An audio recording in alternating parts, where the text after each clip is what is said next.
La violence, la drogue et l'alcool ne s'arrêtent pas aux portes des pénitenciers. Jean-François Lépine, en 99, s'interroge « Qui mène en prison? »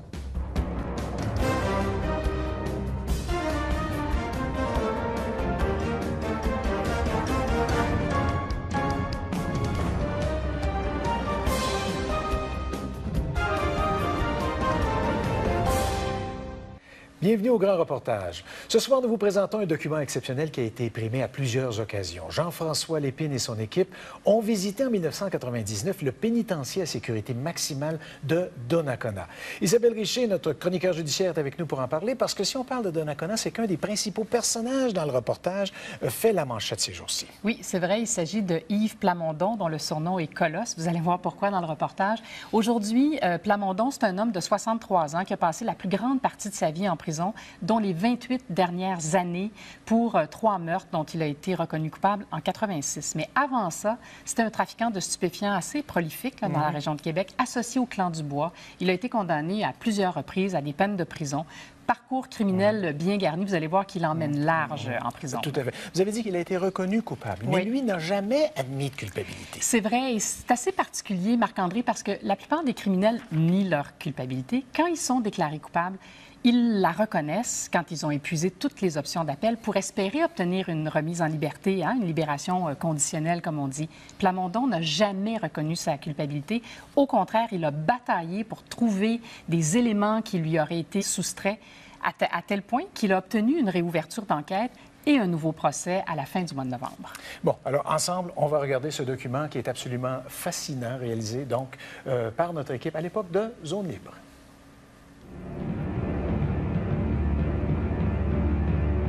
Plage de frustration pour tout le monde. Pour tout le monde. Pour les officiers, pour les détenus, pour tout le monde.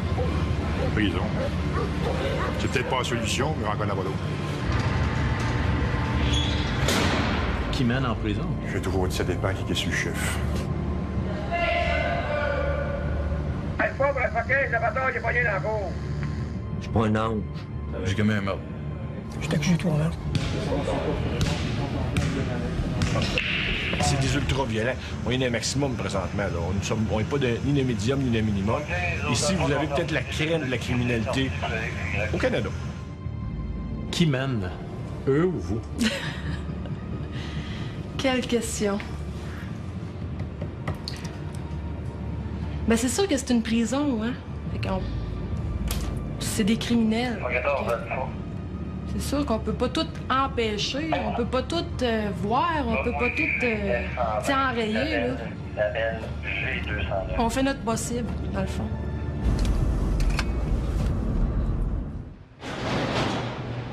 Ils sont plus de 350 gardiens et membres du personnel pour à peine 278 détenus.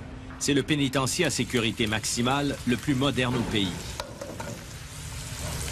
Ça vient-tu, le beau, là? Tranquillement, mais sûrement. Ça sent bon? Le bon déjeuner à matin? Bon déjeuner, encore une belle journée ensoleillée. Oui. Aux États-Unis, la même prison contiendrait au moins 3 fois plus de détenus. Ici, à Donnacona, les prisonniers sont très bien traités, mais ils n'aiment pas qu'on le dise.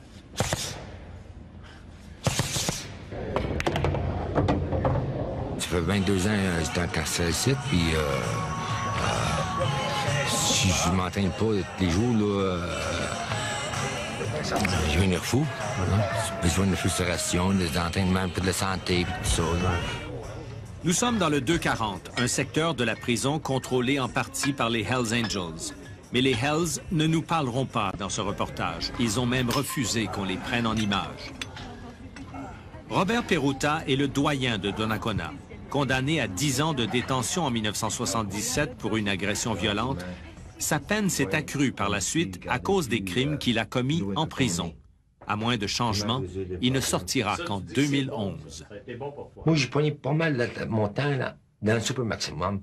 Je commençais avec un 10 ans. Il me restait 20 mois à faire. J'ai pogné 3 ans, 5 ans, 12 ans additionnels. J'ai ramassé avec 25 ans éligible en prison. En 93, Robert Perruta a été condamné pour homicide involontaire dans une histoire de meurtre d'un codétenu. Une affaire horrible où la couronne n'a jamais vraiment pu prouver qu'il était l'auteur du crime. Mais ce meurtre-là, à l'époque, toi, ta version, c'était quoi? Moi, j'ai pas affaire à ça, moi, là. Il pense tout le temps, c'est moi, c'est moi, c'est moi. Hein? 1000 soupçons peut faire une preuve, là. Hein? Tous les jours, entre 8h et 11h30, les détenus sont libres de suivre des programmes de réhabilitation, d'occuper un emploi ou tout simplement de se distraire comme ils le peuvent. Des femmes, on a besoin des femmes. Il y a faim. Ça fait bien 2 ans, c'est. À 11h30, c'est le retour obligatoire aux cellules pour le compte. 5 fois par jour, on ramène les détenus dans leurs cellules pour vérifier si tout le monde est là. Une façon de prévenir les évasions. Daniel McLean est le président du comité des détenus du 240. Il est condamné à 24 ans de prison pour multiples vols à main armée. Ferme ma porte.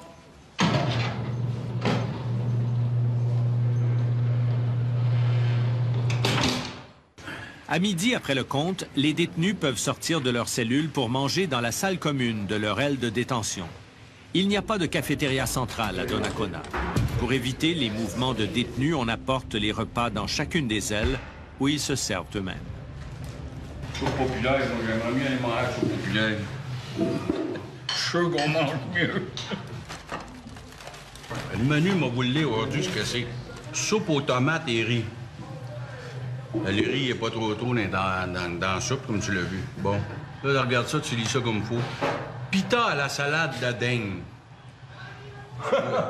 Mais tu trouves de la daigne, tu me le diras, puis ça va être louche, je t'en trouve. Là, après ça, t'as salade de patates, 3 ongles. Ça, c'est pas pire, t'as pas délimité. Si les gens voient ce que vous mangez... Ils vont tous pouvoir venir en prison, ça, vous allez me Non, dire, mais ils vont trouver que c'est pas mal, quand même. Ça, c'est parce qu'ils savaient que vous étiez ici. 13h, les détenus sortent pour la routine de l'après-midi. Au carrefour central de la prison où on règle la circulation des prisonniers, les gardiens sont nerveux. On met des gants pour faire des fouilles, on met des gants tout le temps. C'est à cause du sida? C'est à cause du sida, c'est à cause de toutes les hépatites, c'est à cause des blessures qu'on pourrait avoir. À cause de la drogue en prison, des stéroïdes que les prisonniers s'injectent et surtout du tatouage clandestin, les cas de sida et d'hépatite C ou B sont très nombreux, beaucoup plus que dans la population normale. Chez les détenus qui ont accepté de subir des tests de dépistage, environ 40% sont porteurs du VIH ou de l'hépatite. On a actuellement 2 officiers qui ont contracté le VIH à travers le Canada suite à des fonctions qu'ils occupaient. Il y a une autre crainte pour les gardiens, la violence. Depuis 1995, le pénitencier est divisé en 2 secteurs, le 240 et le 119. 2 secteurs pour séparer 2 groupes ennemis très influents parmi les détenus. Le 240 pour les Hells Angels, le 119 pour les Rock Machine. Il faut absolument éviter que les 2 groupes se croisent. Il faut être sûr que quand ils rouvrent les grilles là-bas, ces grilles-là sont fermées, puis qu'il n'y ait pas de contact entre les 2. Bonsoir. Puis l'officier qui est sur le plancher, habituellement, là, ce qu'on a vu tout à l'heure, c'est tout le temps lui qui fait le signe à l'officier de contrôle là, pour dire d'ouvrir les portes. Alors les 2 sont toujours sur le qui-vive pour être sûr qu'il n'y ait pas d'altercation, ce qui est déjà arrivé à un moment donné quand il y a beaucoup de circulation. Là. Alors il ne faut pas qu'il y ait de contact. Quand tu es dans un contrôle comme ça, tu es là pour... les gens sur le plancher se fient à toi. C'est moi qui ai toutes les armes ici, puis les gaz, puis tout. Ici, c'est le 119, l'aile des Rock Machine. C'est un monde plus jeune, plus disparate. Il y a 4 ans à Donnacona, les 2 groupes vivaient ensemble, mais la guerre qui se livrait à l'extérieur a éclaté un jour à l'intérieur. Une intervention rapide des gardiens à l'époque avait évité un bain de sang. Martin Blouin est un de ceux qui avaient provoqué la bataille. Mais si tu entres en contact avec des Hells ou des gens qui travaillent pour les Hells, ça peut être dangereux. Bon, c'est sûr, ça peut faire des étincelles. Mais des étincelles violentes, là, ça peut être très violent. Ça peut venir être violent. Ouais. C'est sûr, là. Ça fait partie de la game, là. Parce que la façon dont vous êtes séparés, les contrôles sont stricts, là. Ils s'arrangent c'est sûr, ils s'arrangent pour pas qu'on se rencontre, c'est sûr. Ouais. Le pénitencier a donc 2 gymnases séparés, 2 cours extérieurs, 2 comités de détenus aussi. Martin Blouin est un spécialiste des attentats à la bombe au sein des Rock Machines. Sa seule réputation à l'extérieur des murs fait sa force ici. Mais pour la majorité des autres, le pouvoir se mesure à la grosseur des muscles. Good. Est-ce que vous le faites pour vous défendre aussi? Ouais, c'est sûr, ça peut toujours servir là, dans le monde qu'on vit. Là. Ouais. Tu as été accusé d'un double meurtre, c'est ça? Ouais. C'est un vol simple, en fait. C'est un vol qui a débuté comme un enfant de 12-13 ans, va aller 13-14 ans, va aller voler une maison privée. Tu sais. Moi, j'étais parti pour aller voler une maison privée, sauf que ça a mal viré. Ça a viré... je me suis ramassé avec 2 cadavres, deux homicides. C'est pas toujours facile à... Il a fallu que je vive avec les conséquences. Ils vont me retrouver à peu près à 40 coques dehors, là. Je sais pas, je vais prendre ça une journée à la fois, je pense. T'sais. Moi, j'ai plus l'intention de voler, là. J'ai plus l'intention de replonger dans le crime, mais à 45 ans, c'est pas évident, tu sais. J'ai appris à gagner ma vie de cette façon-là. Je peux pas te dire m'en sortir. Moi, c'est sûr m'en faire des efforts, mais des fois, là, après une couple de mois, tu vas me décourager, puis tu retombes dans le pattern. La façon plus facile de faire de l'argent, c'est la façon que tu as connue. Tu vis avec du monde qui ont fait, ils ont passé avant toi dans le crime, fait qu'ils ont une plus grande expérience, fait que tu apprends des choses d'eux autres. C'est l'école du crime, la prison. La procédure, c'est un coup de semence. Au deuxième, c'est complètement inutile. C'est le premier coup fait foi de tout. Puis si vous êtes pris vous rendre au deuxième coup, ça doit être un coup d'intervention.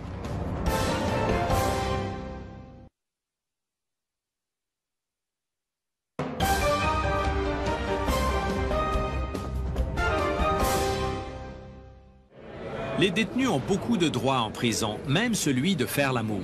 C'est sûr, je suis nerveux. Ça fait 4 ans et demi que je suis en prison. Fait que ça fait 4 ans et demi que j'ai pas eu de relation sexuelle avec personne. Il suffit qu'un détenu ait fréquenté sa compagne depuis 1 an au vu et au su des autorités de la prison ou qu'il soit marié pour avoir accès aux privilèges de la roulotte. Mario Auclair, lui, a décidé de se marier. Monsieur Mario Auclair, voulez-vous prendre Madame Vanessa Brisson, ici présente pour épouse? Oui, je le veux. Il y a au moins 6 mariages par année en prison. Mario Auclair a rencontré sa future épouse lors d'une visite de bénévole au pénitencier. Il est condamné à 10 ans de prison pour vol à main armée, mais il ne pourra sortir que dans 6 ans. Avant de rejoindre son épouse à la roulotte, le détenu subit une fouille à nu afin de s'assurer que les invités du mariage ne lui ont remis aucune drogue. Tu es diverti? Non. Bon. Il passera 3 jours dans cet appartement très confortable qu'on appelle la roulotte parce qu'au début, durant les années 70, c'est dans une roulotte à l'extérieur de la prison que ça se passait. Tout ça fait partie des privilèges exceptionnels consentis aux détenus canadiens. C'est à toi. Dans l'unité voisine de celle-ci, Yves Plamondon, condamné à la prison à vie, reçoit sa compagne et sa famille. Pendant leur séjour en prison, s'ils ne commettent pas de délits graves, les détenus ont droit à un week-end à la roulotte toutes les 6 semaines. J'ai été bien des peines, moi, puis j'ai fait quasiment le tour, puis c'est pas aussi propre. Ouais. Non. Mais c'est même beau. Ah oui, c'est beau, c'est propre. Puis même le bâtiment en dedans aussi, c'est propre. Ouais. Tout est le gymnase, j'avais vu comment c'est clean. Ben ouais. Partout, c'est propre. Ailleurs, c'est pas le même. Ils sont bien ici, ouais. Vous êtes d'accord avec ça, vous? Oui. Ils ont tout, hein? Les laveuses, les chaussures. Ils ont tout. Les laveuses et brisées. Les femmes aussi, ils ont tout. C'est pas si pire ici, hein? Est-ce qu'on s'habitue à cette vie-là? Bon, non, c'est habitué. C'est habitué. Non? Ben non. La liberté, c'est des roses, pas ici. Hein? OK. Bye. Yves Colosse Plamondon était un des bandits les plus recherchés de la région de Québec quand il a été condamné pour triple meurtre en 1986. Les gardiens l'appellent le chef des bagnards parce qu'il est le plus puissant des détenus du 240. Selon ses propres co-détenus, c'est par lui qu'il faut passer pour avoir le droit de vendre de la drogue ou pour avoir des privilèges. Rien ne se fait sans son consentement. Officiellement président du comité des sports, même les Hells Angels qui cohabitent dans le 240 sont forcés de le respecter. OK, mon 16. Passez un bon week-end? Ouais, t'es en forme, ouais. Tranquille. Ouais, moi tout. J'aimerais ça que tu montres le tatouage de Plamondon sur ta jambe. Oui. C'est qui ce personnage-là pour toi? Ça, là, c'est une personne qui m'a aidé beaucoup. C'est un gars qui a un gros cœur. Puis moi, je le respecte beaucoup. Si jamais il te demande un service, tu vas le faire pour lui? Mon service, s'il me demande de mettre son nez dans la laveuse, je vais le mettre. S'il te demande de tuer quelqu'un pour lui, vas-tu le faire?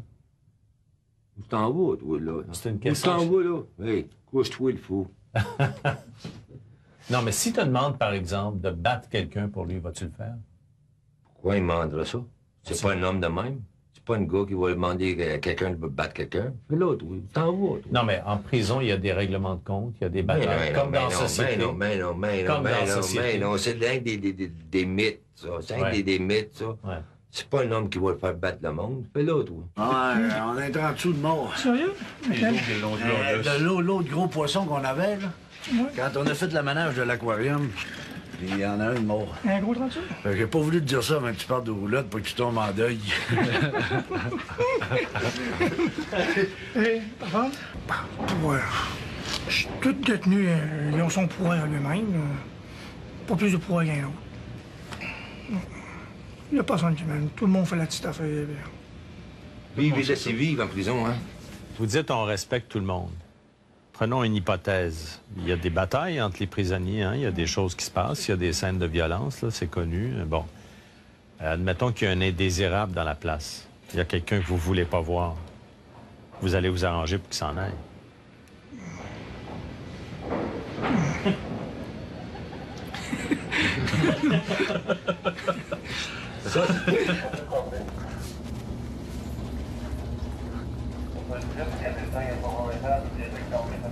Suivez-moi, ben, je vous parle. Pour contrôler la situation, surveiller quand la tension monte et prévenir les coups, Donnacona possède tout un réseau de passerelles d'observation auxquelles nous avons eu accès, d'où les gardiens surveillent les détenus à leur insu. Si on a la meilleure vue, on va voir rentrer les détenus par le gym qui viennent des unités. Ils peuvent se rendre à la cour extérieure ici. Le gros de la population, on va le voir d'ici. Prenons l'exemple d'un officier nouveau qui arrive, là. Il les connaît pas. Il fait ici, on va dire, là, il fait de la passerelle, il les voit aller dans les activités, il les voit dans les pavillons pendant un mois ou deux, puis après ça, il va, sans savoir les noms, il va pouvoir vous identifier qui sont les leaders, de quelle manière ils fonctionnent, avec qui ils fonctionnent, qui sont les petits caïds autour de eux, les petits caïds là, qui font le... C'est facile à identifier, très facile. C'est de l'observation, tout simplement. Ça doit être beaucoup plus dur de travailler quand on est en contact direct avec eux que quand on est ici. Ici, vous êtes plutôt tranquille. Oui, mais j'ai une responsabilité que j'ai pas quand je t'en dis à quelqu'un d'autre. Parce que vous voyez une chose, quand on est sur les passerelles, là, mon arme à feu, je protège la vie des détenus qui pourraient être en danger, mais je protège la vie du personnel aussi d'autres postes. Là. Puis vous tirez des coups de semonce, hein?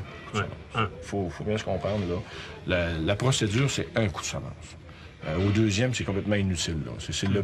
Le premier coup fait foi de tout. Puis si vous êtes pris pour vous rendre au deuxième coup, ça doit être un coup d'intervention. Mais généralement, après le premier coup, ça arrête. Dans la très grande majorité des cas, là, après le premier coup de semence, ça lâche. Un coup d'intervention, c'est lorsque les gardiens doivent tirer sur un agresseur pour protéger un autre gardien ou un détenu menacé. Ici, dans cette bataille entre détenus captés par des caméras d'observation, les gardiens n'ont eu qu'à tirer un coup de semonce, puis des gaz lacrymogènes pour calmer les esprits. Moi, c'est immédiat, un gars en haut, pif, pif, pif. Avec ça. Gardez le contrôle, de l'eau.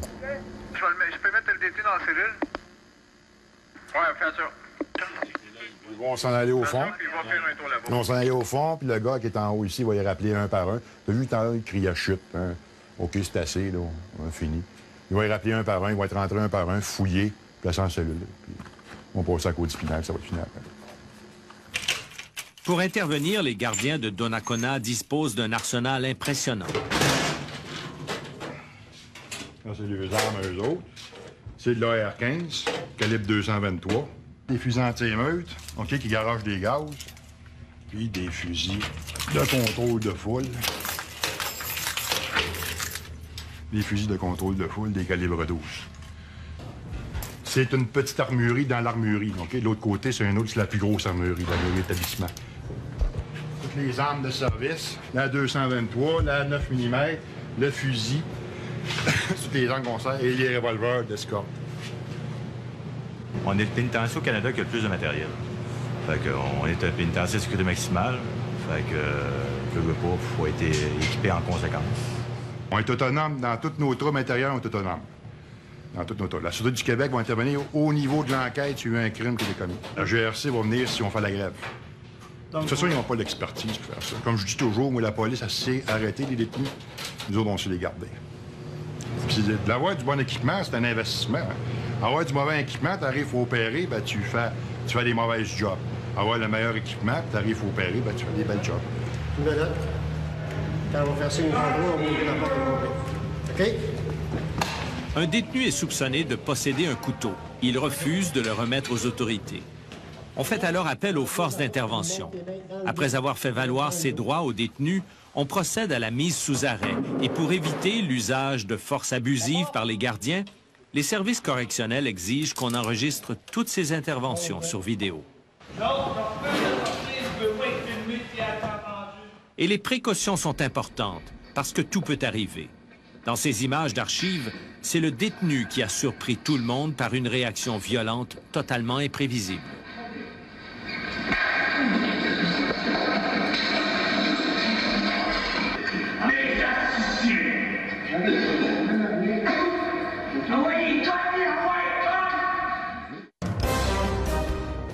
Ici, dans une autre section du pénitencier, les gardiens ont trouvé ce que les détenus appellent de la broue, un mélange de fruits et de déchets de cuisine qui fermente dans l'eau et à partir duquel on fabrique l'alcool.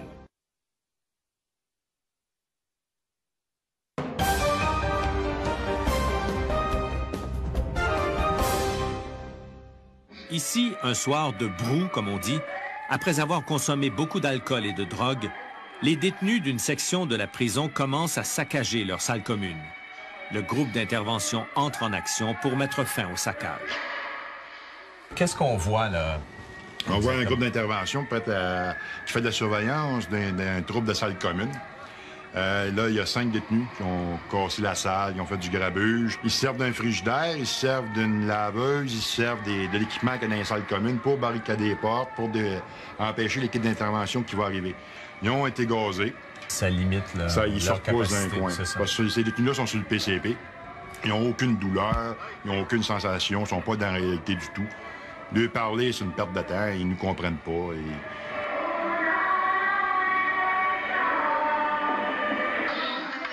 Quand le groupe d'intervention passe à l'offensive, les images vidéo deviennent confuses. La caméra, comme par hasard, recommence à tourner normalement quand tout est sous contrôle. Le but, c'est de mettre les détenus à terre le plus rapidement possible. Ce qui est bien important dans tout ça, c'est les gants. Hein? Oui, les gants, la protection du personnel. Avec, On est dans un air de VIH et d'hépatite. Là, vous emmenez ces gens-là. Ils s'en vont en détention. On les fait marcher de reculons. De reculons, encore là, pour éviter les blessures à tout le monde. Comme je vous dis, ces gars-là n'ont aucune conscience, sont sur le PCP. Ils sentent rien, ils réalisent rien. Demain matin, ils vont s'excuser. Il y a beaucoup de drogue en prison. Il en rentre tous les jours, de plus en plus et de différentes manières. Présentement, ici, on a une carte d'anniversaire qui est envoyée à un détenu ici à l'établissement. Les préposés au département de la visite, en vérifiant cette carte-là, ils ont trouvé une substance, c'est du PCP. Que ça peut valoir combien à l'intérieur de la prison? Parce que le PCP qui rentre ici à l'intérieur de la prison, le PCP est peu, OK? Ça fait qu'on peut faire ce qu'on appelle de la coupe à l'intérieur. C'est que normalement, c'est 20 pour 1. S'il rentre 1 gramme de PCP pur à l'intérieur de l'établissement, on veut dire qu'on va faire 20 grammes avec ce gramme-là. Ça fait calculer la différence, 50$ le gramme. La façon de rentrer de la drogue en prison la plus utilisée, c'est par la conjointe, lors des visites. C'est un détenu de l'établissement de Nakona, qui est au secteur de la visite contact, qu'on appelle. La dame en question vient de lui passer des stupéfiants, soit qu'elle l'avait dans ses cavités corporelles, puis la dame est allée, mettons, aux toilettes. Elle a sorti ça. Après, elle a déposé ça dans un sac de chips ou de popcorn. Après ça, en mangeant, bien là, elle a encore passer les stupéfiants aux détenus. Vous allez revoir, whoop, il met sa main en dessous de son gilet, il descend sa main dans ce pantalon de jogging, puis le détenu va insérer les stupéfiants dans son rectum. Le détenu continue à parler à sa visiteur comme si de rien n'était. Whoop, là, il ressort sa main. L'opération est terminée, puis il a rentré les stupéfiants dans son rectum. Ce HSL est enveloppé dans du cellophane, du plastique. Puis il est enveloppé aussi avec du tape électrique, prêt à mettre dans les cavités corporelles. Autre exemple, ici on utilise même un bébé pour créer une diversion. Hop, on le voit un peu s'accroupir, un peu à genoux. Là, il est rentré. Puis comme diversion, bien, on se sert de l'enfant présentement qui est là. Oui, au département de la visite. Vous réussissez à saisir un tiers de ce qui rentre? C'est comme à l'extérieur, hein? C'est la pointe de l'iceberg. On en saisit une infime partie. C'est sûr, on saisit des grosses quantités à un moment donné, du hashish, PCP, cocaïne, l'héroïne. Ça, c'est sûr. Mais ça n'arrête jamais? Non, ça n'arrête jamais. On entend dire qu'il y a de la drogue qui passe par-dessus le clôture, c'est un site. Ça va être plus tard. Ça va être la noirceur, s'il y en a. Ah, c'est les gens, quoi, dans les bois? Qui... Ouais, quand ça s'approche par les bois, ça passe sur le clôture. Puis vous pouvez pas tout arrêter, évidemment. Impossible. Impossible. Pendant que tu travailles une affaire, t'en as 10 autres qui sont à côté. T'en as 10 autres. L'alcool est aussi un gros problème. Chaque mois, les gardiens saisissent en moyenne plus de 250 litres d'alcool fabriqués clandestinement par les détenus. Mais ce n'est que le quart environ de tout ce qui se produit en prison. Oui, elle est là.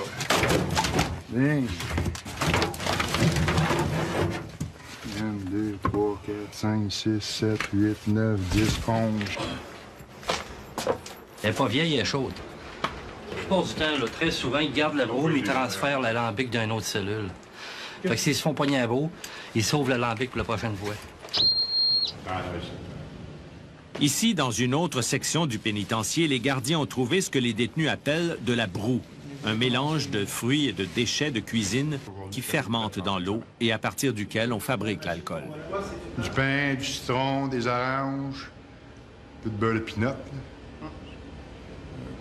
Ça va fermenter, ils vont le faire bouillir, puis éclore.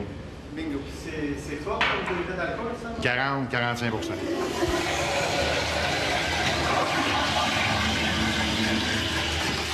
Ça, on appelle ça une distilleuse. Oui.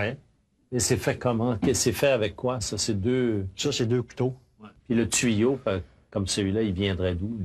Ça serait une antenne de TV ou une antenne de radio. L'alambic est fabriqué avec les moyens du bord. Tout est trouvé en prison. Et en dedans, comme à l'extérieur, il y a des maîtres brasseurs. C'est ça. Là, tu mets ton alcool, ta broue dans ça. Puis un coup que tu brûles dans ça, tu fermes ça. C'est très important de sortir pour pas qu'il y ait de fuite, parce que s'il y a des fuites, ça ne marchera pas. Il faut qu'un gars connaisse un petit peu pareil. Ça, tu mets ça dans la prise. Ça. Puis quand ça, c'est en ébullition, ça bouille, la vapeur monte dans le tuyau. Puis ces tuyaux-là sont dans le bol de toilette. Ma vapeur qui passe dans ça devient en liquide. Tu sais, quand elle arrive à l'eau froide, ça fait un contraste. Puis c'est comme ça que l'alcool, ça fait. Tout ce qui est acide, qui va brûler le sucre, est bon pour faire de l'alcool. Mais tu l'as appris en prison ou en dehors? Je l'ai appris en prison. J'ai appris ça à faire ça en prison. Il va y avoir un détenu de la cour disciplinaire à votre direction, si vous voulez bien laisser passer, s'il vous plaît. Un détenu qui se fait arrêter pour des activités interdites en prison passera devant une cour interne avec un avocat et un juge. Ce détenu, par exemple, a refusé d'obéir à un officier qui lui demandait d'arrêter un chariot dans lequel était caché un alambic. Il passe alors en cours disciplinaire. Hey, voyons donc, une paranoïe. Qu'est-ce que je veux que je fasse? Il a poigné le chariot puis l'emmener dans le bloc à côté du côté G. Dans les circonstances, M. Demeul, je vous sentence à 8 jours de détention avec perte de privilège. Et ça suspendu sur une période de 60 jours. 8 jours dans 60 jours, ça veut dire que durant les 60 prochains jours, faut pas que tu pognes de rapport. C'est correct? Oui. Normalement, t'en as pas, je pense que t'en as rarement. Je suis un ange. C'est sûr. Et lorsque je dis perte de privilège, ça signifie radio ou télévision. Cela veut dire aussi 1 heure de sortie par jour et seulement dans cette minuscule cour. Plus de contact avec les autres, plus de gym non plus. Cet endroit est appelé le trou. J'ai fait beaucoup de trous pour de labour, oui. Ouais. Ça, genre, combien de jours? Ah, je dois avoir fait 2-3 mois de trous. Juste pour de labour. Et pourquoi tu le fais? Ben, faire ça ou faire d'autres choses. Donc, c'est payant. Tu sais, un gars qui fait de labour, c'est payant, faire de labour. Si tu faisais une bouteille pleine comme ça se vend combien après? Ça peut vendre ça 40, 50 pièces. 50 pièces. Puis dans les périodes des fêtes, c'est pas aller jusqu'à 75 pièces, sinon ils vont t'offrir. Plus t'en demandes, plus ils en vendent. Oui. Ce soir, par exemple, c'est un soir où il risque de se passer des transactions. Pourquoi? Demain, c'est la cantine.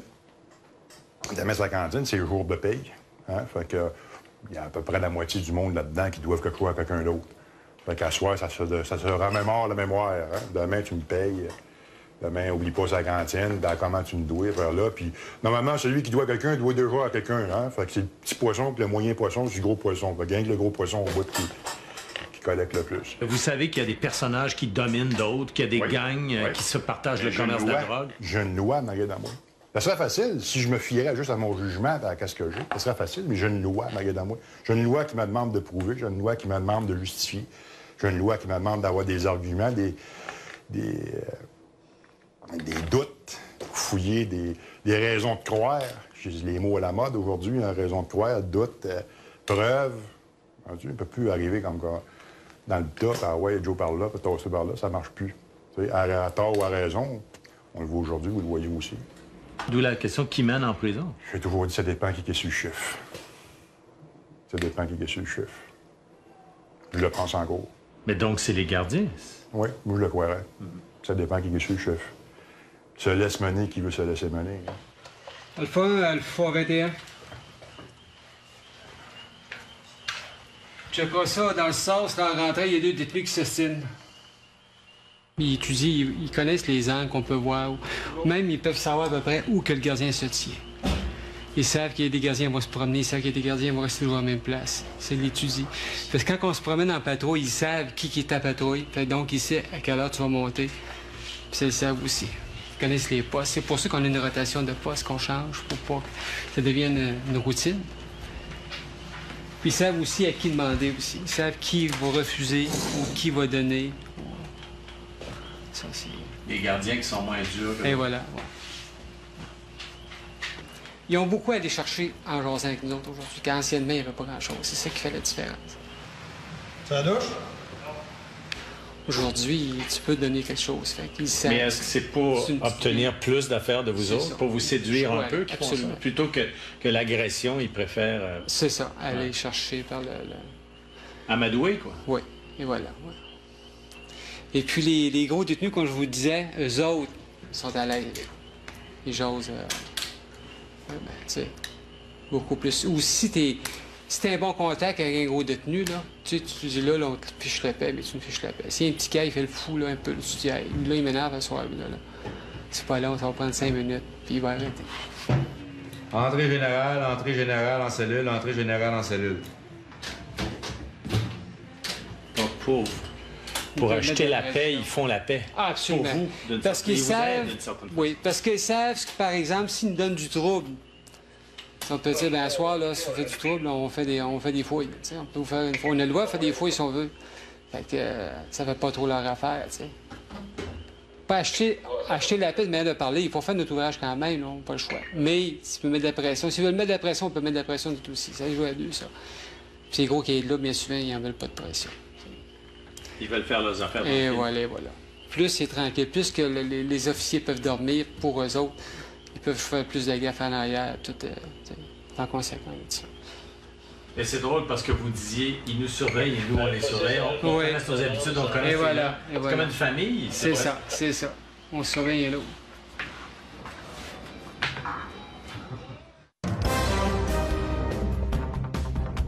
Les couteaux sont embarrés tout le temps. À tous les mouvements, les sorties, on les remet, ils viennent nous les chercher, là. C'est pour pas qu'on puisse sortir de la cuisine avec.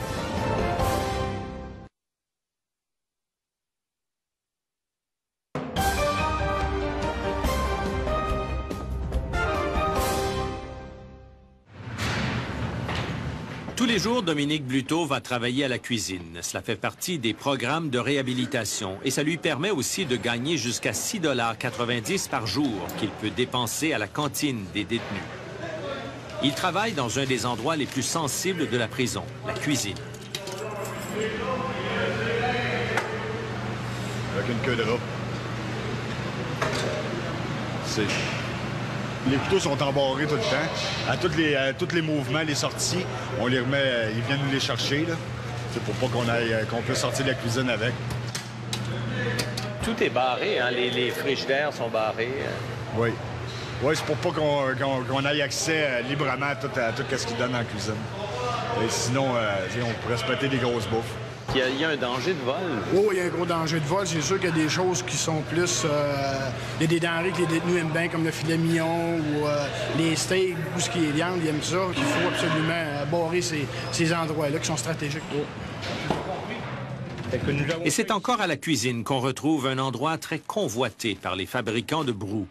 Cette filière cadenassée contient de l'essence de rhum, mais surtout de la levure, ingrédient parfait pour un brasseur.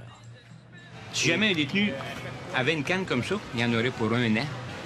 Donc, ça vaudrait une fortune dans le commerce interne, parce qu'une bouteille d'alcool, ça vaut, on nous a dit l'autre jour, autour de 70 $, quelque chose comme ça. Donc ça vaudrait une fortune. Une fortune. J'ai un cochage, j'ai un halal, pareil. Pendant que nous y étions, la cuisine était une zone de tension pour une autre raison.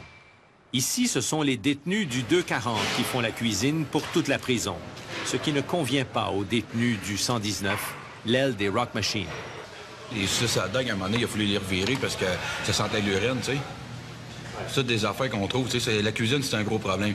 C'est beau qu'ils disent, écoute, on a des installations sécuritaires dans la cuisine, des caméras, des taux.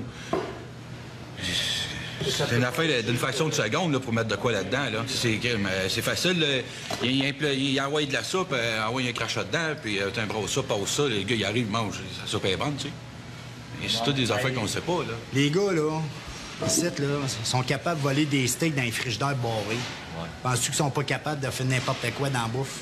Mais ça peut pas être juste des erreurs de temps en temps, parce que là, tu me parles de quoi? 5 choses? 6? Le détenu que je t'ai dit qui a ramassé une broche, il mange en salle commune ici, il était ici à midi, il l'a ramassé, il a pris une bouchée, il l'a ramassé, il l'avait dans la bouche, là, il a craqué dedans, il l'avait dans la bouche et il l'a sorti. Là. C'est tabarnak.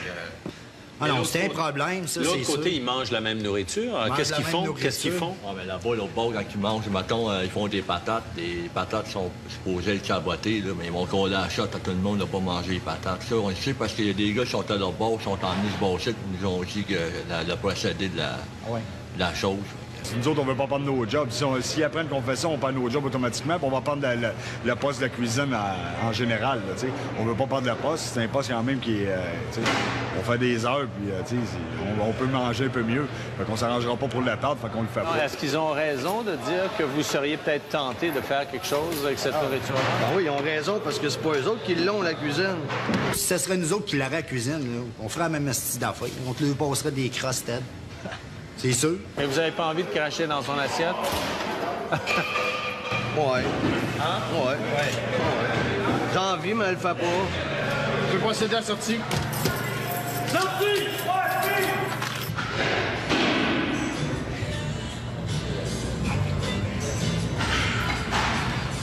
Le système correctionnel canadien croit qu'en respectant les prisonniers, en leur faisant confiance, on peut éventuellement les changer.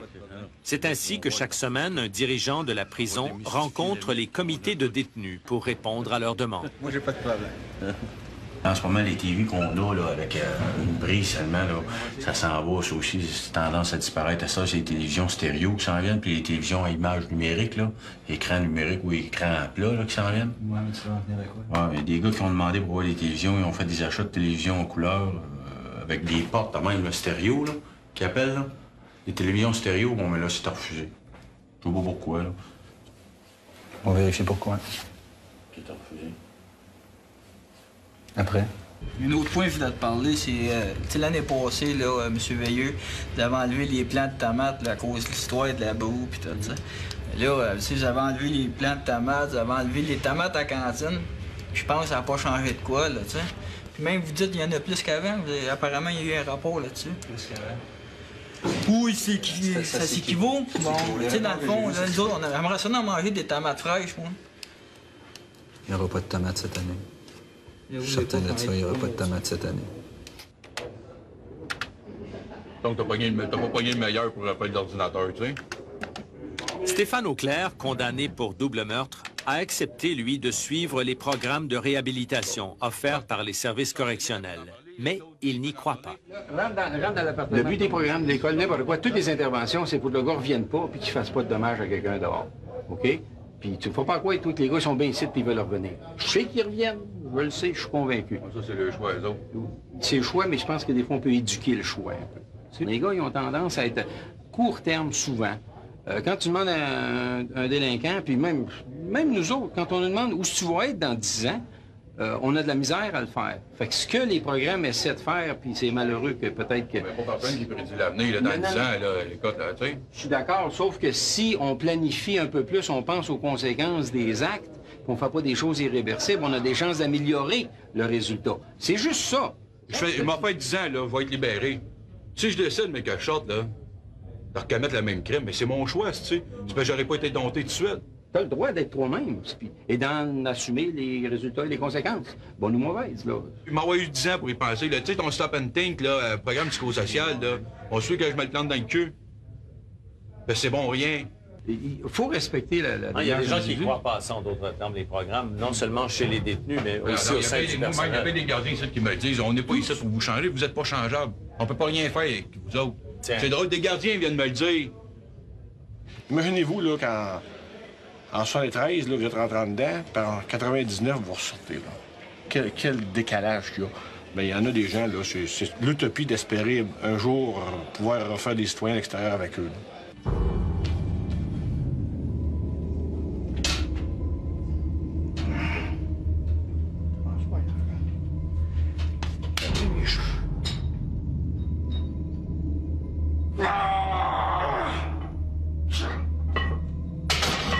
Parce qu'il y a des gens qui disent Péroutin ne sera jamais capable de sortir parce qu'il va toujours être impliqué dans des activités comme ça en prison. Il va toujours se faire prendre, il va toujours rester ici. Si la société, ils ont l'argent d'y penser, gaspiller, là, va garder Robert Pilotin en prison, là, jusqu'à 60 ans, ben vous êtes cave.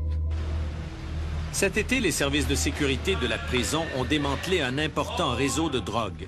C'est encore ici, aux cuisines, que ça se passait. Un employé temporaire faisait entrer les stupéfiants. Un détenu, proche de Colosse Plamondon, servait d'intermédiaire pour apporter la drogue aux cellules. 7 détenus ont été appréhendés, avec à leur tête Daniel McLean et Yves Plamondon, que nous avons retrouvé au trou, comme on dit, confiné aux cellules d'isolement. Plamondon nie tout. C'est juste contrôle le drogue, n'importe quoi. Ils m'ont jamais pogné un gramme de hache ou 1,2 appelez ça. J'ai jamais eu de drogue dans mon dossier, rien.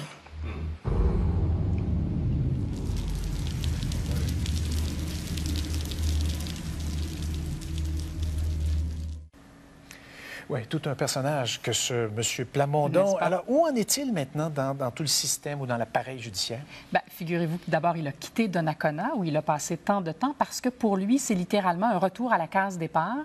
Il est maintenant considéré comme accusé de ces meurtres et non plus coupable de ces meurtres. Il est en attente d'un nouveau procès. Et quand il a quitté Donnacona, c'est littéralement sous les vivas, là, sous les applaudissements, sous les coups dans les portes des co-détenus qui voulaient manifester leur joie de voir un des leurs quitter la prison. La poursuite examine le dossier parce que c'est pas dit, Marc-André, que 28 ans après les faits, on va pouvoir reprendre le procès. Il y a des témoins qui sont morts, il y a des gens qui ont disparu. C'est pas facile faire un procès après 2 ou 3 ans, imaginez après 28 ans. Et la défense, elle, souhaite qu'il soit remis en liberté. Il y a une requête qui a été déposée. On va plaider éventuellement pour la remise en liberté de M. Plamondon jusqu'à ce que la poursuite décide de la conduite du dossier. Et la défense veut aussi déposer une poursuite au civil pour récupérer, pour avoir des dommages, pour être indemnisé pour tant d'années passées injustement en prison, dit-on. Bon, alors on n'a pas fini de parler donc de ces démarches judiciaires de toute évidence devant les tribunaux. Merci beaucoup, Isabelle. Je vous en prie. Alors, je vous souhaite de passer une bonne fin de soirée. Au revoir.